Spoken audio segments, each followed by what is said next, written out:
오늘 말씀 전하겠습니다. 말씀은 제목은 이중인격입니다. 말씀은 로마서 7장 14절부터 25절까지 말씀입니다. 같이 말씀 읽겠습니다. 시작. 우리가 율법은 신령한 줄 알거니와 나는 육신에 속하여 죄 아래 팔렸도다. 내가 행하는 것을 내가 알지 못하노니 곧 내가 원하는 것은 행하지 아니하고 도리어 미워하는 것을 행하느라. 만일 내가 원하지 아니하는 그것을 행하면 내가 이로써 율법이 선한 것을 시인하노니 이제는 그것을 행하는 자가 내가 아니요 내 속에 거하는 죄니라. 내 속 곧 내 육신에 선한 것이 거하지 아니하는 줄을 아노니 원하는 내게 있으나 선을 행하는 것은 없도다. 내가 원하는 바 선을 행하지 아니하고 도리어 원하지 아니하는 바 악을 행하는도다. 만일 내가 원하지 아니하는 그것을 하면 이를 행하는 자는 내가 아니요 내 속에 거하는 죄니라. 그러므로 내가 한 법을 깨달았노니 곧 선을 행하기 원하는 나에게 악이 함께 있는 것이로다. 속사람으로는 하나님의 법을 즐거워하되 내 지체 속에서 한 다른 법이 내 마음의 법과 싸워 내 지체 속에 있는 죄의 법으로 나를 사로잡는 것을 보는도다. 오라 나는 공고한 사람이로다. 이 사망의 몸에서 누가 나를 건져내랴. 우리 주 예수 그리스도로 말미암아 하나님께 감사하리로다. 그런즉 내 자신이 마음으로는 하나님의 법을 육신으로는 죄의 법을 섬기노라. 아멘. 이제 로마서의 이제 한 반 정도 전반전을 마치면서 또 후반전으로 들어오는, 굳이 나누면 그렇게 얘기할 수 있는데, 이 전반을 마치면서 이제 사도 바울이 고백한 이 고백입니다. 이 7장 말씀에서 굉장히 중요한 말씀이죠. 오라 나는 공고한 자로다 라는 그런 얘기입니다. 이 얘기는 끊임없이 사도 바울이 이 내면 세계에 이 전투가 일어나는 그런 것을 얘기하고 있죠. 근데 이걸 이제 이 말씀, 이 7장 14절에서 25절, 이 7장 이 말씀을 볼 때 여러 신학의 그런 논쟁들이 사실 있습니다. 뭐 그것까지 알 필요는 없다고 하지만은 요즘에는 워낙 매스미디어가 발달해서 이걸 다르게 해석하는 분들도 혹시나 있을 수 있어요. 그 이단이나 아니면 이걸 다르게 해석하기 때문에, 다르게 해석하면 요 장 말씀이 전혀 다른 의미로 우리에게 비춰질 수 있습니다. 옛날부터 이제 오래전부터 이 신학 논쟁이 두 가지로 나누고 있는데, 하나는 이 사도 바울이 오라 나는 공고한 자로다, 또 사망의 법이 나를 육신의 법은 육신을 따르려고 그러는데 내 마음은 주님 따르다, 이게 이중인격적인 그런 얘기를 하는 것이 바로 이 사도 바울이 변화됐을 때가 아니라 불신자일 때, 즉 이제 바리새인으로 있을 때 고백했던 그런 내용이라는 신학적인 학설이 있습니다. 근데 이 복음주의에서 하는 학설은 그게 아니죠. 이게 사도 바울이 이 예수 그리스도를 만난 이후에 계속해서 고백하는 이 솔직한 고백을 얘기하고 있습니다. 이 고백만 얘기 들어보면 우리가 철학에서 또 문학에서 주로 많이 좀 볼 수 있죠.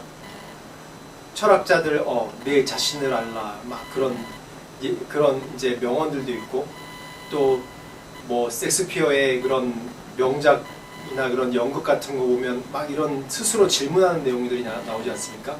그런데 이 문학과 철학의 비유와 또 이 7장에 나오는 오라 나는 공고한 자로다 라는 이 말의 차이가 뭐냐면, 문학이나 철학의 얘기는 자신을 깊이 성찰하는 것은 마찬가지예요. 자신의 한계와 인간의 한계와 자기를 깊이 성찰하면서 고백하는 건 마찬가지인데, 철학이나 문학에는 거기에 대한 해결책이 없어요. 그런데 이 말씀에는 바울은 오라 나는 공고한 자로다 라고 얘기했을 때는 정확한 해결책을 알지만은 내 육체에 속한, 이 세상에 속한 육신이 이 연약하기 때문에 늘 이 안에 내면적인 갈등과 전투가 있는 것에 대해서 고백하는 내용입니다. 그렇기 때문에 전혀 다르죠. 결론이 있습니다. 이 말씀은 해결책을 알고 얘기하는 거고, 문학이나 철학은 어쨌든 해결책이 없어요. 우리 인간은 이거밖에 안 됩니다. 이 연약함이 있구나. 그냥 그러고 끝나는 게 대부분 문학입니다. 그래서 이 신학적인 논쟁에 대해서 좀 몇 가지 증명해보면 13절, 14절 한번 말씀 읽어보겠습니다. 시작. 그런즉 선한 것이 내게 사망이 되었느냐? 그럴 수 없느니라. 오직 죄가 죄로 드러나기 위하여 선한 그것으로 말미암아 나를 죽게 만들었으니 이는 계명으로 말미암아 죄로 심히 죄되게 하려 함이라. 14절. 우리가 율법을 신령한 줄 알거니와 나는 육신에 속하여 죄 아래 팔렸도다. 13절, 14절의 그런 용법이 약간 다릅니다. 시제가. 13절은 과거에 대해서 얘기를 해요. 근데 14절부터는 현재 용법으로 얘기합니다. 이 시제 때문에, 요런 시제 때문에 이거는 사도 바울이 변화되기 전에, 예수님 만나기 전에 이런 했던 고백이다 라고 얘기를 해요. 그렇기 때문에 예수 믿은 다음에는 이런 고백이 절대 나올 수 없다라고 그렇게 얘기하는 사람도 있어요. 이거는 예수 믿기 전의 고백이에요. 예수 믿은 다음에는 이런 고백이 나올 수 없다. 우리는 완전한 그 구원을 받고 새로 나온 새 생명이기 때문에 이런 고백을 할 리가 없다 라고 얘기를 합니다. 그런데 분명히 이 13절, 14절의 차이가 이 성경에 제가 이제 로마서 계속 얘기할 때 이제 예수 그리스도의 십자가의 그런 사건이 그 시제에 대해서 성경에 얘기하고는 시제에 대해서 제가 얘기를 했죠. 성경에 얘기하고는 시제에 대해서 얘기할 때는 성경은 2000년 전에 예수 그리스도 사건이 지금 나에게도 동시에 일어나는 사건입니다. 하나님에게는 시간과 공간의 제한이 없어요. 우리 인간에게는 시간의 공간이 제한이 있지만은 하나님께서 또한 행하신 일, 그런 모든 성경에 나온 일들이 지금 우리에게 적용되는 이유가 뭐냐면 그 이전에 일어났던 역사의 끝이 아니라 그 실제적인 사건이, 그 영적인 사건이 지금 우리에게도 동일하게 일어나고 동일하게 영향을 준다는 겁니다. 그래서 이 시제에 대해서, 이 로마서의 시제에 대해서 얘기할 때 과거의 사건이라고 얘기할 수 없는 게, 이 바울은 이 시제를 섞어서 써요. 섞어서. 그래서 이 시제가 바로 2000년 전에 있었지만 지금 우리에게 일어나는 시제, 성경에서 그 시제를 적용할 때 하는 동일하게 그렇게 적용할 수 있습니다. 또 한 가지는 22절, 23절 말씀 보면 같이 읽겠습니다. 시작. 내 속사람으로는 하나님의 법을 즐거워하되 내 지체 속에서 다른 한 법이 내 마음의 법과 싸워 내 지체 속에 있는 죄의 법으로 나를 사로잡은 것을 보는도다. 여기서 얘기하는 게 내 속사람의 하나님의 법을 즐거워하되, 또 내 속사람 말고 다른 한 법이 내 마음의 법과 싸워 내 지체 속에 있는 죄의 법으로 나를 사로잡아 온 것을 보는도다 라고 그렇게 고백을 합니다. 8장 7절 말씀 다시 한번 보겠습니다. 시작. 육신의 생각은 하나님과 원수하니 이는 하나님의 법에 굴복하지 않았구나 할 수도 없습니다. 네. 분명히 8장 7절에서 동일하게 얘기합니다. 육신의 생각은 하나님과 원수가 되어서 하나님의 법에 굴복하기 싫어하고 굴복하지 않습니다. 그러니까 이게 과거의 얘기를 하는 게 아니라 모든 성도들이 겪고 있는 동일한 그런 사건 얘기합니다. 왜냐하면 8장에서 이 7장 이후에 또 바울이 동일하게 이 얘기를 하기 때문에 7장의 얘기가 과거에 있었던 사건이 아니라 바울이 현재 변화된 다음에도 정말 예수 그리스도를 전파하는 사도의 역할을 수행하면서도 늘 겪는 사건이라는 이 얘기입니다. 8장에도 이런 동일한 고백이 나오기 때문에. 그래서 18절 한번 같이 말씀 읽어봅시다. 시작. 내 속 곧 내 육신에 선한 것이 거하지 아니하는 줄 아노니 원함은 내게 있으나 선을 행하는 것은 없노라. 아멘.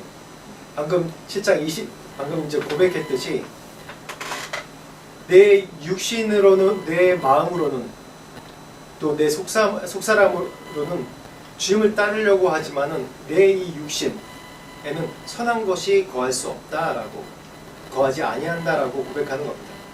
즉 자신이 죄인임을 고백하고 자신이 어쩔 수 없는 인간의 한계가 이렇다는 것을 고백하는 것이죠. 성령께서 우리를 비추시면 이렇게 깨달을 수 있는 은혜가 뭐냐면, 성령께서 우리를 조명하시면 바로 우리가 우리 안에 있는 죄악을 깨닫기 때문에 그렇습니다. 바울이 이제 예수 믿기 전에는 너무나 이제 온전한 사람이고 완벽한 사람처럼 여겨졌죠. 그래서 자기는 흠없는 사람이었고, 그래서 예수 그리스도 믿는 자들을 핍박하지 않았습니까? 근데 이 성령의 조명이라는 것은 조명하다, 이 신학적 용어인데 조명하다, 이 빛을 비추다 그런 얘기인데, 이 어두운 방에 있을 때는 뭐가 깜깜한지 아무것도 모르지 않습니까? 어두운 방에는 뭐가 뭐인지 아무것도 몰라요. 근데 거기에 빛이 안에 딱 비출 때는 어떤 일이 일어납니까? 그 가운데 뭐가 있는지 보여요. 조명이 비출 때 그 안에 이 방 가운데 이 가득한 모든 죄악들이 보이는 겁니다. 이게 성령의 조명이라고 해요. 우리 스스로는 내가 어떤 자인지 알 수가 없어요.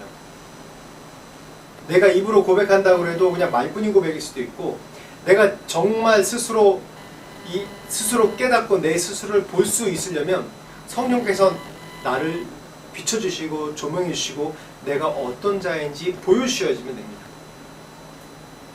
우리 인간의 원래 모습이 우리 스스로를 볼 때 이 죄악 덩어리인 거를 알고 있어요. 그래서 18절에도 고백하고 계속 바울이 고백하는 것이 내 안에 선한 것이 없다. 내 육신 가운데 선한 것이 없다. 내 안에 늘 이 죄의 법과 하나님을 따르려는 그 말씀을 따르는 법과 이런 것이 싸운다라고 계속 이 7장 말씀 가운데 고백하는 것입니다. 우리 인간 세상에서는 여러 가지 기준이 있습니다. 크게 나누면 이제 종교마다 각각 기준이 있죠.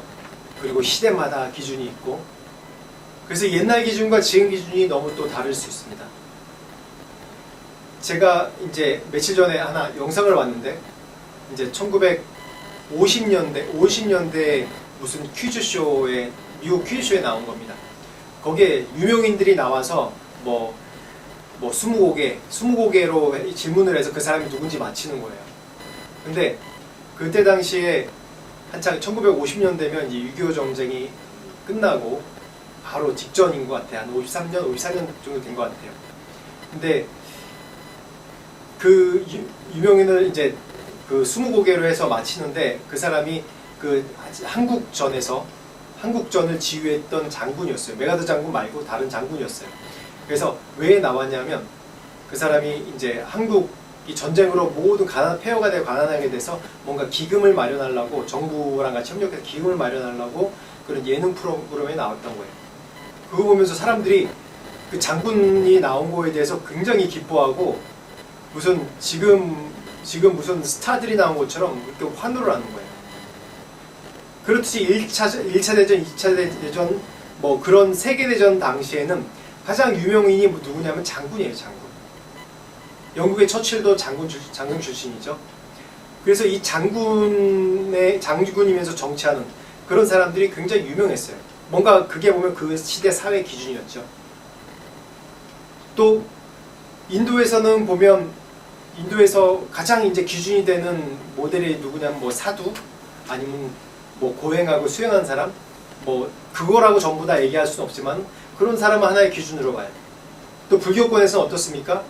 불교권에서는 다른 사람을 배려하고, 여기서 끄랭짜이라고 그러죠, 태국에서. 그런 사람을 하나의 기준으로 보고, 좀 나쁜 말로 하면 다른 사람 눈치를 더 많이 본다고 얘기하죠. 또 우리나라의 기준은 뭐냐면 지금까지도 그런 영향이 많은 것 같아요. 선비 의식이에요. 청렴한 거에 대한 기준이 있어요. 그래서 뭔가 이제 지금도 정치가들이나 유명 연예인들은 스캔들이나 요즘에 학폭이 많이 좀 이슈가 돼가지고 그런 흠이 있으면 또 모든 것을 내려놔야 돼요. 우리나라만 유독 그렇죠. 또 다른 나라 가면 또 달라요. 또 웨스턴 같은 나라, 지금 이제 그 백인 사회 같은 경우에는 그런 것이 아무 문제 안 되고 흠도 안 돼요. 유명하면 능력이 좋으면 끝난다고 생각해요. 사회마다 기준이 다릅니다. 그렇듯이 선에도 기준이 너무 달라요. 그래서 사람들만의 기준이 있어요. 이 정도는 해야지. 나는 이 정도 기준이 있으니까 나는 괜찮은 사람이야. 난 이 정도의 기준을 맞추고 살기 때문에. 그래서 많은 사람들이 전도를 하면 얘기해요. 나는 남한테 한 번도 피해를 끼친 적이 없고, 나는 사회에서 얘기하는 법을 어긴 적도 없고 심지어는 딱지 한 번 끊은 적이 없다 라고 그렇게 얘기하면서 교회에서 얘기하는 우리는 죄인입니다 라는 얘기를 굉장히 기분 나빠해요. 각자 기준에 있죠. 근데 이 기준이 언제 무너지느냐? 성령께서 우리에게 조명하시면, 예수 그리스도께서 우리에게 찾아오시고 우리를 조명하시면 그때 우리가 얼마나 죄인인지, 내 의에 따라서 자기 의로 충만하게 사는 죄인인지에 대해서 깨닫게 되는 겁니다. 그래서 21절부터 23절 말씀 다시 한번 좀 읽어보겠습니다. 시작. 그러므로 내가 한 법을 깨달았노니 곧 선을 행하기 원하는 나에게 악이 함께 있는 것이로다. 내 속사람으로는 하나님의 법을 즐거워하되 내 지체 속에 다른 법이 내 마음의 법과 싸워 내 지체 속에 있는 죄의 법으로 나를 사로잡는 것을 보는도다. 뭐라고 얘기하고 있죠? 내 속사람으로 내가 선을 행하기 원하지만 뭐라고요? 나에게 악이 함께 있다고 얘기합니다. 내 속사람으로는 하나님의 법을 즐거워하지만은 또 다른 것은 내 마음의 법과 싸워서 이 죄의 법으로 점점 사로잡아온 것을 보는도다라고 이게 이런 고백을 합니다.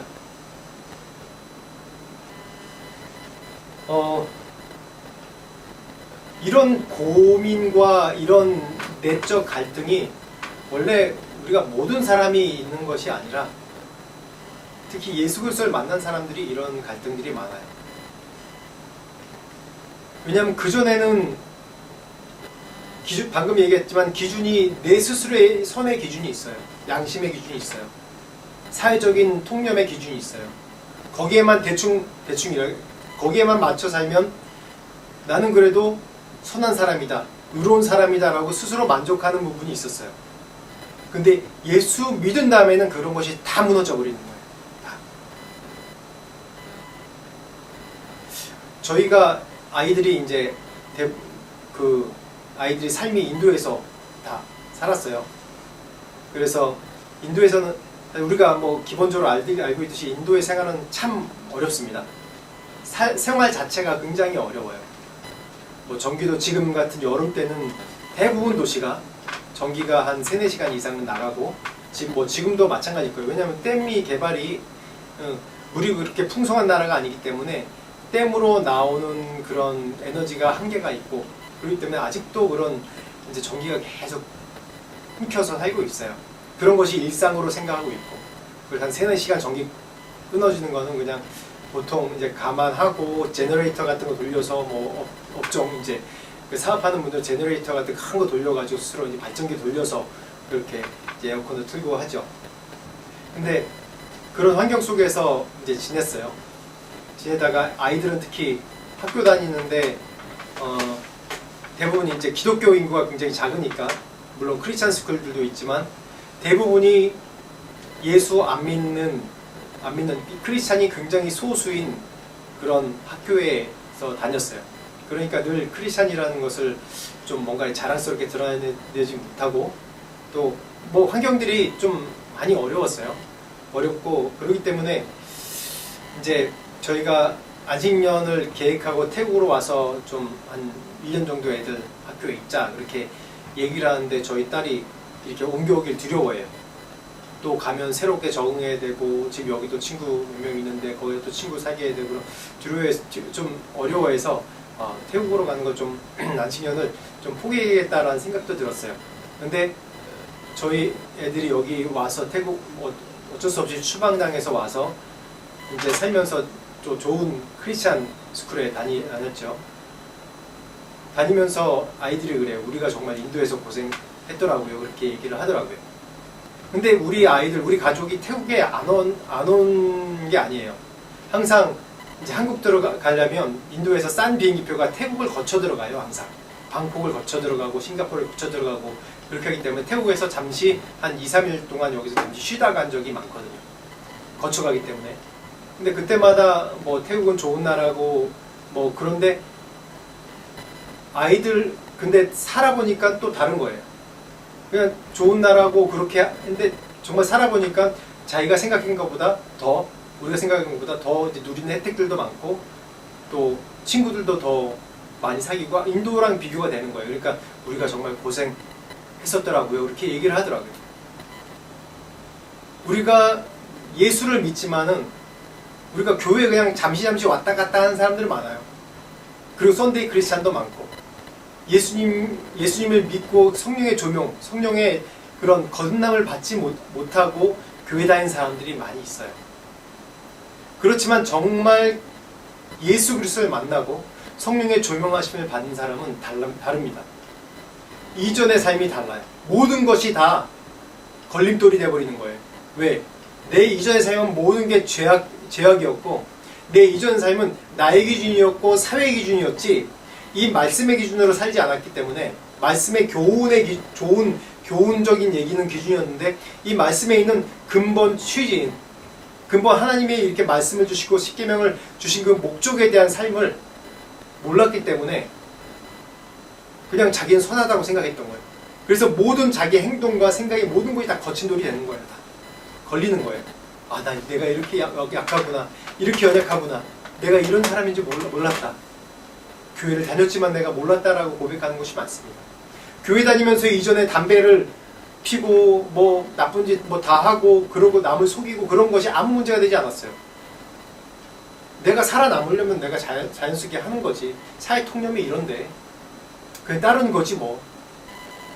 근데 정말 성령이 조명하시고 내 안에 예수 그리스도가 깊이 찾아오시면 이런 모든 것이 다 걸림돌이 됩니다.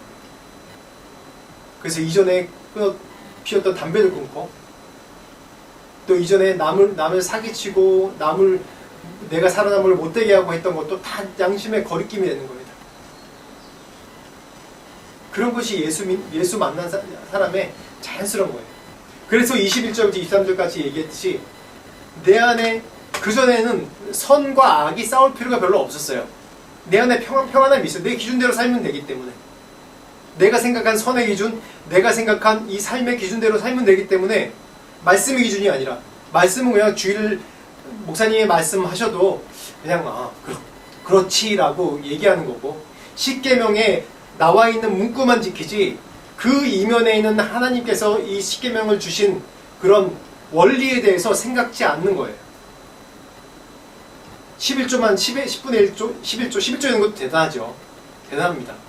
11조만 딱 내면 나머지 내 마음대로 해야 되는 거예요. 그 취지가 11조만 내면 끝나는 게 아니라 이 모든 삶이 다 주님 것입니다 라는 그런 취지로 11조를 내는 거예요. 내 모든 재정, 모든 것이 다 주님 것이라는. 그래서 예수 만난 다음에는 성령의 조명을 만난 다음에 늘 내 삶 가운데 이런 끊임없는 갈등과 이 싸움과 그런 것들이 늘 있는 게 자연스러운 겁니다. 그러면서 늘 내 안에 내적 갈등이 있으면서 항상 드는 생각, 저도 그런 생각 자주 합니다. 누가 진짜 나인가? 어떤 모습이 진짜 내 모습인가라고 늘 갈등을 해요. 왜냐하면 늘 내 속사람으로는 하나님을 따르기 원하지만 겉사람으로는 계속 죄악된 그런 것들을 계속 저지르기 때문이에요. 어떤 것이 정말 납니까? 어떤 것이 정말 나을까? 그래서 늘 내 안에 나는 정말 이중인격이다. 아니 다중인격이다. 그런 생각을 갖고 살 때가 많아요. 남에게 친절을 베푸는 것 같지만 내 속에는 미워하는 마음이 있고 또 나는 내가 사람들 대하거나 말할 때 친절하게 말하고 그렇지만은 내 안에 다른 갈등이 있고 말씀을 듣고 아멘 하지만은 내 안에 여전히 해결되지 않는 죄의 문제와 죄에 대해 즐기는 마음이 있기 때문에 어떤 것이 나의 진짜인가, 어떤 것이 나의 본래 모습인가라는 것 때문에 늘 갈등하고 사는 게 우리의 인간의 모습입니다. 그래서 14절, 15절, 16절 말씀 같이 다시 한번 읽어보겠습니다. 시작. 우리가 율법은 신령한 줄 알거니와 나는 육신에 속하여 죄 안에 팔렸도다. 내가 행하는 것을 내가 알지 못하노니 곧 내가 원하는 것은 행하지 아니하고 도리어 미워하는 것을 행합니다. 만일 내가 원하지 아니하는 그것을 행하면 내가 이로써 율법이 선한 것을 시인합니다. 늘 내 안에 원하지 않는 것을 행하는 이것 때문에 늘 바울은 이런 고백을 합니다. 성경 중에서 많은 훌륭한 인물이 있지만 이 신약시대 때 정말 최고의 훌륭한 인물 중에 하나라, 위대한 사도다라고 얘기하면 바울을 꼽을 수 있습니다. 왜? 비교하는 건 그렇지만 바울은 율법에 정통한 자였고 율법에도 최고의 학문을 가진 사람이었고 또 자기의 삶을 헌신해서 온 세계 가운데 하나님의 예수 그리스도의 복음을 전파하기 노력했던 사람입니다. 그리고 누구보다도 영적인 사람이었고 누구보다도 말씀 가운데 깊은 것을 전하면서 또 그 말씀대로 살려고 했던 사람이에요. 그런데 바울조차도 이런 고백을 하고 있습니다. 바울조차도 이런 고백을 하고 있어요. 근데 어떤 사람이 이런 고백을 하면서 그런 생각을 해요. 야, 난 정말 어쩔 수 없구나. 나는 어쩔 수 없는 사람이구나. 나는 정말 나쁜 인간이야. 어쩔 수 없어. 그리고 포기하고 주저앉는 경우도 있어요. 그렇게 늘 스스로를 자책하면서 그게 겸손인 줄 알고 그냥 난 죄인이야. 그래 어쩔 수 없어. 그래서 늘 주님 앞에 나와서 눈물을 흘리면서 맨날 이렇게 있는 거예요. 당연히 내 죄악을 생각하면 눈물 흘리죠. 근데 이 미묘한 감정의 선택이 굉장히 큰 차이가 있어요. 사단이 이걸 통해서 좀 틈타요. 나는 어쩔 수 없어. 나는 죄인이야. 그쵸? 어쩔 수 없는 죄인이죠. 그럴 때 너 이거 하면 안 돼. 뭐 앞에서 나서서 뭘 하냐. 네가 뭐길래 앞에 나서서 사람 전도하고 뭐 하냐. 그래. 맞아. 사단은 늘 우리를 끊임없이 속여요. 저도 늘 그렇습니다. 내가 뭐라고 내가 앞에 나서서 이렇게 교회 개척을 한다고 그러고 전도하겠다고 뭘 배우고 내가 얼마나 노래를 잘 부른다고 찬양을 하고 그러냐. 가끔 이런 생각들이 늘 들어요. 내 자신을 보고 또 내가 행한 것을 보고 앞으로 미래를 볼 때 보장되지 않은 미래 그럴 때 늘 이런 것이 들어요. 그럴 때마다 그러다가 뭔가 이제 성공적인 것이 있다 그러면 역시 내가 이런 생각이 들어요. 이런 것이 왔다 갔다 하는 것이 인간의 자연스러운 건데 이게 굉장히 미묘한 건데 이 가운데서 내가 승리를 선포해야 되는 겁니다. 나한테 좌절과 우울한 마음이 올 때는 비록 그렇지만 나는 의인이다라고 선포해야 되고 나를 통해서 하나님께서 역사하실 때는 나는 끊임없이 죄를 저지르고 지금도 죄를 저지르는 죄인이다라고 고백해야 되는 것이 우리의 자세가 되어야 되는 겁니다.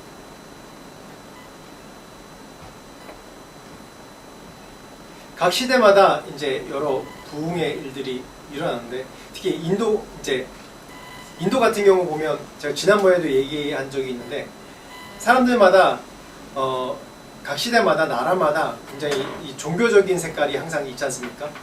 이슬람도 그렇고 힌두교도 그렇고 여러 색깔들이 있어요.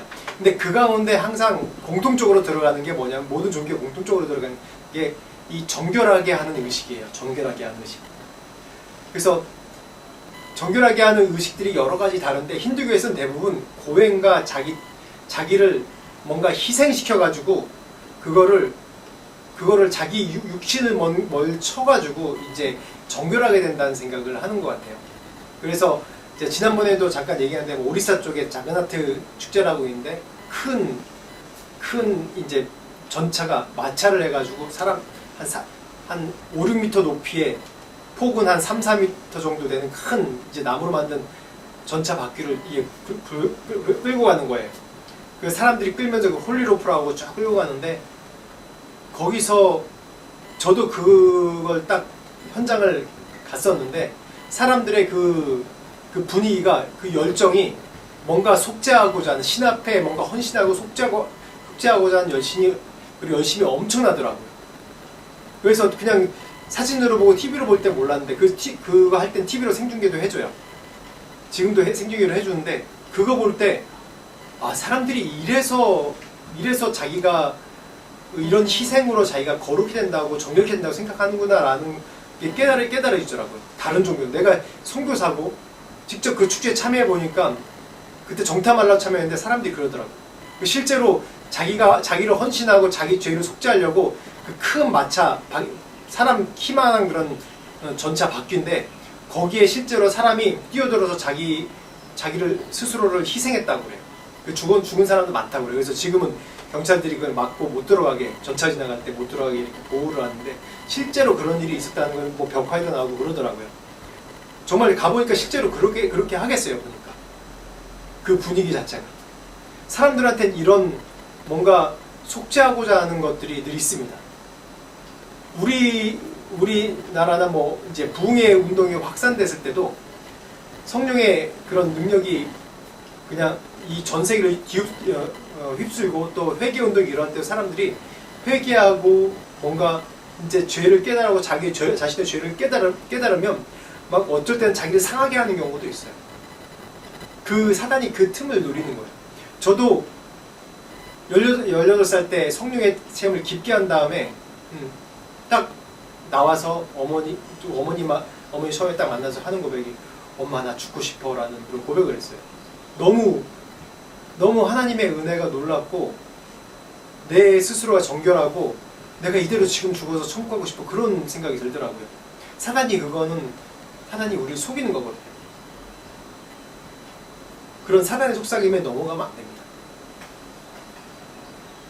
또 내가 내 안에 이 죄를 발견할 때 이거를 회개하고 주님 앞에 나와야 되는데 스스로 이거를 점점 더 우울하게 여겨가지고 나 스스로를 이제 목숨을 끊으려고 하는 그런 걸로 내어버리는 그 순간들도 여러 군데 있습니다. 이럴 때일수록 왜 하나님께서 나의 죄를 밝히 보여주시냐, 왜 드러나게 하시냐 하면 너의 연약함을 스스로 깨달으라는 얘기입니다. 너는 이런 연약하기 때문에 어떻게 하라고요? 나를 의지해라. 네가 이렇게 연약하기 때문에 하나님이 나를 의지하라는 얘기입니다. 너 스스로는 이 죄를 극복할 수 없다. 너 스스로는 이 죄에서 승리할 수 없다라는 하나님의 메시지입니다. 내 죄를 봤을 때, 그래서 우리가 내 죄를 봤을 때 하는 첫 번째 행동이 뭡니까? 회개하는 것이죠. 회개하고 끝납니까? 아니요. 계속해서 내가 죄악 가운데 노출되어 있고 늘 죄를 질 수밖에 없는 연약한 자입니다. 그럴 때마다 하나님 도와주세요라고 계속 고백해야 되는 것이에요. 사단은 끊임없이 우리를 속입니다. 사단은 사기꾼이에요. 속이는 영이에요. 우리가 회개했지만은 우리를 다시 한번 참소하고 우리를 너무 정결하기 때문에 정결하지만 무지하고 또한 하나님의 그런 승리의 체험이 없는 사람에게 특히 다가가서 야, 너 저번에 회개했는데 또 죄를 짓네? 야, 인간 상식적으로 두세 번 회개하면 이게 같은 죄를 두세 번 회개하면 되겠냐? 야, 그러고서 무슨 예수 믿는다고 그래. 요것만 좀 집에서 주일날 교회 가지 말고 집에서 회개해, 기도해. 그렇게 속여요. 굉장히 합리적인 얘기죠. 그래, 내가 이번 주에 정말 못된 죄를 졌기 때문에 주일날 하나님의 전에 가서 하나님 얼굴 뵙는 게 너무 비상식적이야. 그러지 말고 집에서 그냥 회개하고 참회하고 내가 참회하는 마음으로 설거지도 하고 빨래도 하고 육신의 노동을 해. 굉장히 합리적입니다. 인간적이고. 이렇게 사단이 속여가지고 다른 종교들을 만드는 거예요. 이렇게. 참회가 그런 수단인 줄 알고. 참된 회개와 참회는 비록 내가 죄인이라 할지라도 주님 앞으로 계속 나오는 거예요. 계속 주님 앞으로 나오는 거예요. 영적인 철면피를 깔아야 돼요. 나는 어쩔 수 없이 육신의 몸으로 사는 이상은 늘 죄악 가운데 노출되어 있고 승리할 때도 있지만 실패할 때도 있는 거예요. 그렇지만 주님 앞에 계속 나와서 하나님의 도우심을 구할 때 하나님께서 계속해서 내 안에 실패도 하지만 승리의 체험을 하게 하시고 어떤 것이 사단의 속임인지를 알게 하시고 그 사단의 속임에서 내가 승리하는 법을 또 가르쳐 주세요. 내 영적으로 점점 성숙해지고. 사탄은 속이는 영입니다. 속이는 영이에요. 주님 앞에 나올 때 담대하게 나와야 되는 거예요. 내 어떠한 상황과 상관없이. 하나님은 그걸 요구하시는 겁니다. 옛사람과 새사람 어떤 것이 진짜냐? 내 이중인격 같은 내 모습 쪽에서 어떤 것이 진짜냐? 늘 내 안에 이런 고민들이 있습니다. 근데 어떤 것이 진짜일까요? 어떤 것이 진짜일까요? 내 육신의 모습도, 이 땅에 산 육신의 모습도 진짜고 내 안에 이 속사람도 진짜의 모습입니다. 두 가지 모습이 공존하는 것 같지만은 결국 우리의 모습이 주님 앞에 영화롭게 되는 거룩의 성결의 단계로 계속 올라가는, 계속 발전해가는 그런 모습인 겁니다. 끊임없이 우린 죽을 때까지 계속해서 이 육신과 싸우며 이 영적인 속사람과 이 외부적인 육신에 싸우며 가야 되는 거예요. 끝까지 계속해서. 그것이 우리의 한계고 또한 우리의 모습이고 이 땅에서 계속 승리를 해나가야 되는 게 우리의 모습입니다. 24절 말씀 한번 보겠습니다. 시작. 오라 나는 공고한 사람이로다. 이 사망의 몸에서 누가 나를 건져내리라. 그렇죠. 공고한 자죠. 이 사망의 몸에서 누가 나를 건져내겠습니까? 25절 말씀 시작. 우리 주 예수 그리스도로 말미암아 하나님께 감사하리로다. 그런즉 내 자신이 마음으로는 하나님의 법을 육신으로는 죄의 법을 섬기노라. 아멘. 내 마음으로는 하나님 법을 육신에는 죄의 법을 섬기노라. 그렇지만 우리가 좌절로 빠져버릴 수 없습니다. 좌절하는 것이 아니라 계속 하나님을 붙드는 겁니다. 계속해서 하나님 붙드는 방법뿐이 없습니다. 선포하는 겁니다. 내 육신에게 계속 선포하는 겁니다. 내 영에게만 선포하는 거예요. 내 육신에게 선포하는 겁니다. 하나님 승리하셨다. 나를 위해서 돌아가셨다. 내가 비록 죄인이지만은 하나님께서 내게 승리를 약속해 주셨다. 계속 선포하는 겁니다. 그래서 육신의 그런 죄악이 우리의 영을 쇠하게 하지 못하도록 계속해서 선포하는 거예요. 계속해서. 제가 며칠 전에 그 분당 우리 교회 이찬수 목사님 이제 고백하는 얘기를 들어봤어요. 간증하는데 항상 자기의 선포한대요. 자기 애들 어렸을 때부터 교회가 막 부흥할 때 얘기를 한대요. 이거는 내가 한 게 아니라 하나님께서 은혜를 주신 거야. 하나님께서 하신 거야. 심지어는 집에 있는 강아지한테도 이거는 내가 한 것 같지만 하나님께서 이렇게 하신 거야 라고 늘 선포한대요. 그렇게 얘기하는 게 그 상대방이 알아듣기 때문에 얘기하는 것이 아니라 스스로에게 선포하는 거예요. 스스로에게. 겸손하라. 스스로에게 선포하는 거예요. 그래서 늘 내 안에 어쩔 수 없이 이중인격 같은 육신의 싸움이 있지만은 좌절하는 것이 있고 어쨌든 교만한 것이 있지만은 그때마다 계속 내 안에 속사람은 알잖아요. 선포하십시오. 이렇게 나는 실패할 수밖에 없는 사람이 아니라 하나님께서 나를 통해서 일으키시고 세우시는 분이다. 네가 잘됐다고 교만하지 마라. 겸손하라. 하나님께서 행하신 것이다. 하나님이 너를 축복의 통로로 사용하셔서 행하신 것이다 라고 그런 선포를 해야 되는 겁니다. 우리 안에 늘 이 두 가지 법이 싸우는 거예요. 그런 거를 인정하고 그냥 주저하는 것이 아니라 그렇기 때문에 늘 내 안에 속사람이 육신의 그런 것들에 승리하도록 내 영이 쇠하지 않도록 계속해서 선포하는 겁니다. 그래서 내 육신이 잘 된다고, 내가 지금 된 일이 잘 된다고 그냥 교만하는 것이 아니라 그럴 때일수록 계속 선포하는 것이 필요합니다. 내 영혼아 여호와를 바라라고 선포하고 주님만 의지하라고 선포하는 겁니다. 주님 앞에 담대하게 나오십시오. 내 상황과 상관없이 주님 앞에 늘 나와서 무릎 꿇고 내 속사람을 강건케 하여서 승리하는 여러분들이 되길 축원합니다. 기도하겠습니다. 하나님, 우리는 연약하여서 늘 내 자신의 죄 때문에, 내 자신의 연약함 때문에 오라 나는 공고한 사람이다 라고 고백할 수밖에 없는 연약한 자임을 주 앞에 다시 한번 고백드립니다. 하나님, 우리를 이 육신의 죄악 가운데서 건지시고 육신에 참소하는 가운데서 우리를 지켜주시옵소서. 매 순간마다 우리의 마음이 무너지고 육신의 생각 때문에 우리의 생각이 무너질 때가 너무나도 많습니다. 그렇지만 이러한 실패 가운데 좌절하거나 낭망하지 않게 하시고 그러할지라도 주님께 나오는 담대한 믿음을 갖게 하여 주시옵소서. 그래서 우리를 통해서 하나님께서 놀라운 일을 행하실 때라도 자고하거나 교만하지 아니하고 오직 모든 영광을 주님께 돌리며 주님께서 행하셨다고 고백하며 선포하며 내 영혼이 더 하나님 앞에 소동될 수 있는 그런 겸손한 우리 되게 하여 주시옵소서. 하나님 원하옵건대 우리 방콕 성결교회가 부흥하기를 원합니다. 지금은 미약하지만 하나님 우리를 통해서 행하실 놀라운 일, 잃어버린 영혼들이 돌아오며 주님을 간절하게 찾는 영혼들이 모일 것을 위해서 기대하고 그래서 이 교회가 부흥하길 기대하고 소망합니다. 그렇게 행하여 주시옵소서.